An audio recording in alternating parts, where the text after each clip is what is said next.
As a conductor, Bradley Cooper is, I don't know how to describe it. He is just so convincing.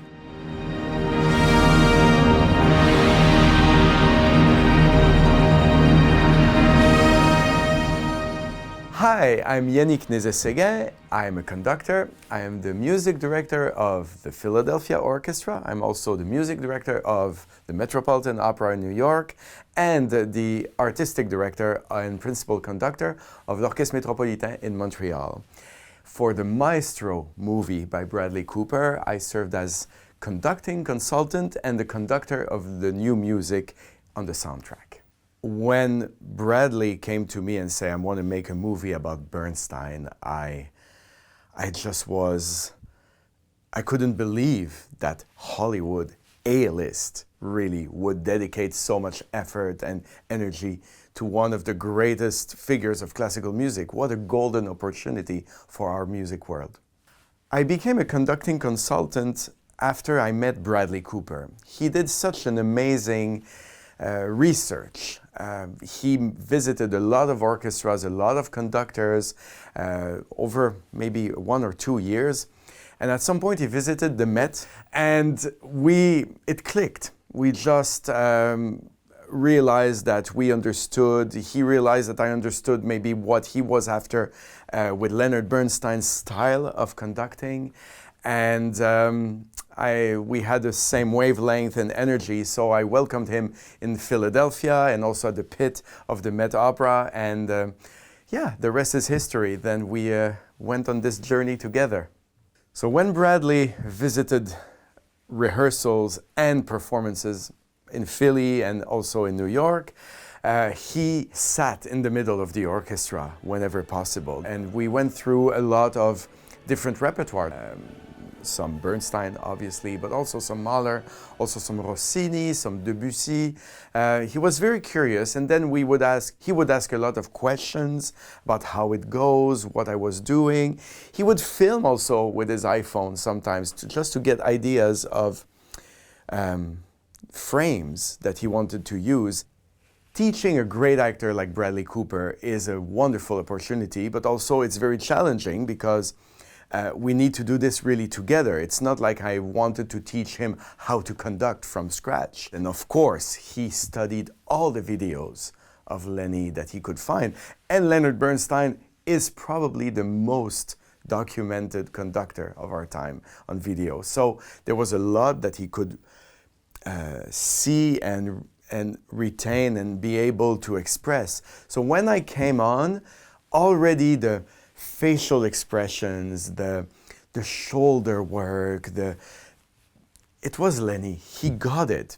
What I needed to focus on was the technical aspect of it, because of course every conductor has their own vocabulary, but there's a basic, whether it's the beating pattern of 1, 2, 3, 4, or 1, 2, 3, or 1, 2, and this, of course, I needed to teach Bradley, but then as an unseasoned conductor, we didn't want him to start counting and thinking too much. So I needed to find a way for him to do the right gestures from especially the baton, so the right hand, whilst still remaining in this zone of acting, which is all about the emotion and the abandon that really Bernstein has when he conducts.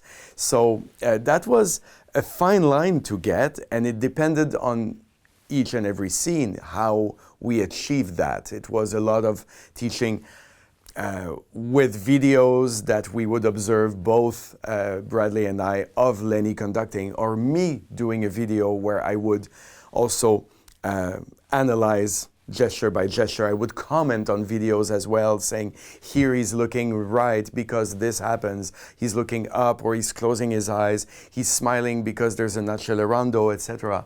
And sometimes it had to be in real time, where he would wear an earpiece and I would guide him with the gestures to be on the lower side, on the upper side, and we invented codes in real time while he was conducting.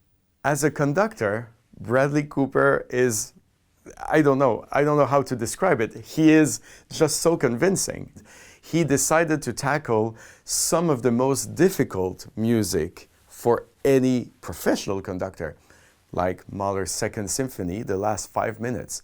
I mean, 100-piece chorus, 100-piece orchestra, an organ, soloists. And when it was time to really shoot the scene, especially this Mahler scene, we did many takes, of course, but what we see in the film is roughly the last take, where everything was in the can, but he said, I want to be able to run it through.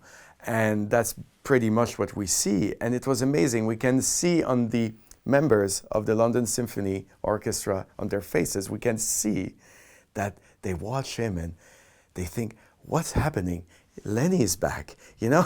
It's not Bradley Cooper anymore. And that is, of course, what a film should be about. And to be able to really obtain that level of acting, to me, is really mind-blowing. I do have other favorite scenes, though, in the movie.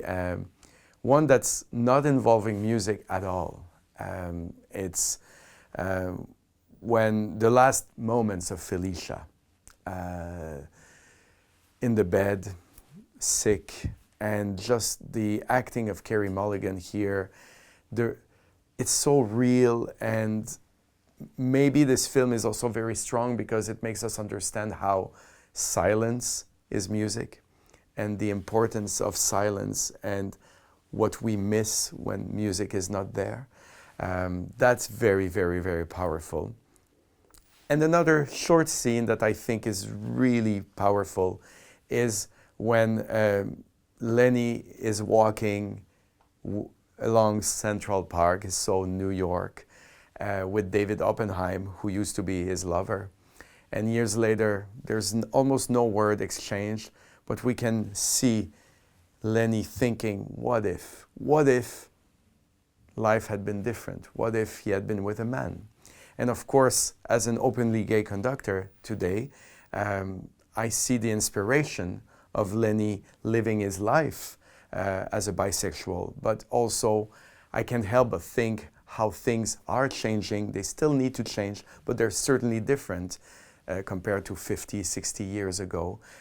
It was a different world for a conductor like Lenny, and I'm grateful that I can be in New York and hold this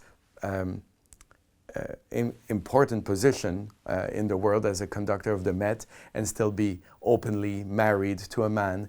And I think we all in the LGBTQ community are embracing this new film, revealing also the full spectrum of the truth about a great conductor and a great figure like Lenny. I often wonder if Bradley Cooper should pursue conducting, and I think he should, because I think he would be a great conductor. I think the nature of the man is that I think he will want probably another challenge in his life, another film, another part that he's going to want to explore. But he's so essentially musical.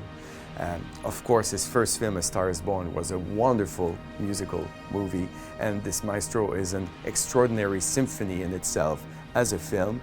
So I think music will probably accompany him all his life, and as such, I'd be welcoming him to guest conduct the Philadelphia Orchestra anytime.